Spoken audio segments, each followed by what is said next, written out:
לפני שהחלה המלחמה, באחת הסדנאות וההנחיות שהעברתי, שאלתי את המשתתפים איזה נס הם זוכרים שקרה להם בחיים. מהעבר הרחוק, מהעבר הקרוב, משהו אחד שעולה דרכם באותו רגע. ואני זוכרת שישבה לידי מישהי ואמרה, לירן, ככה אמרה אפילו קצת בבושה, לא עולה לי כלום, אני לא זוכרת. אז אמרתי לה, בואי תנסי עוד הפעם ככה להיות רגע בהקשבה לגוף נפש שלך, ותבקשי מהגוף שלך להעלות איזשהו זיכרון שבו חשת איזשהו אירוע, חוויה, שהיה כנס, שהיה כמשהו לא רציונלי והגיוני. והיא ניסתה שוב להתחבר. בינתיים שאר המשתתפים ככה כתבו בפרטי פרטים את הנס, וביקשתי לשתף. וכשכולם סיימו לשתף, שאלתי אותה אם עלה איזשהו זיכרון, והיא ענידה, זאת אומרת, היא אמרה שלא. עשתה לי כזה עם הראש במבוכה שלא. ותהיתי לאחר הסדנה הזאת, תהיתי ככה,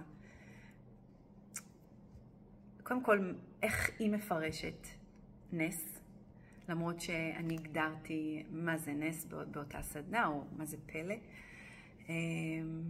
איך היא לקחה את זה מתוך העולם שלה,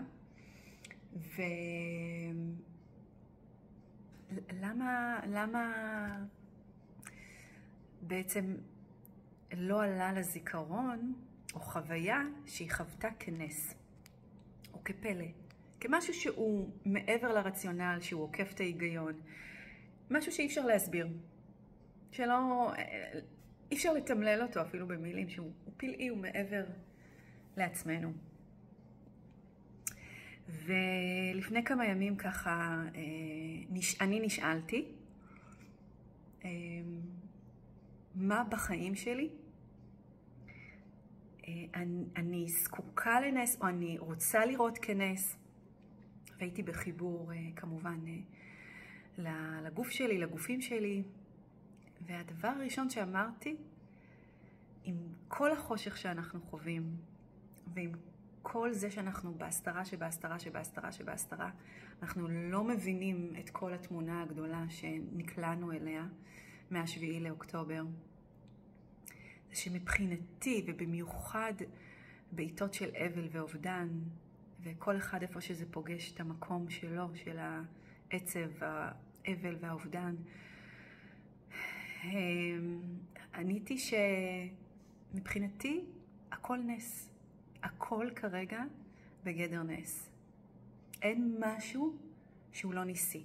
ואני בוחרת להתעורר בכל בוקר. עצם זה שאנחנו מתעוררים כל בוקר ויש לנו נשימה בריאות, אנחנו פותחים את העיניים לעוד יום, מבחינתי זה נס.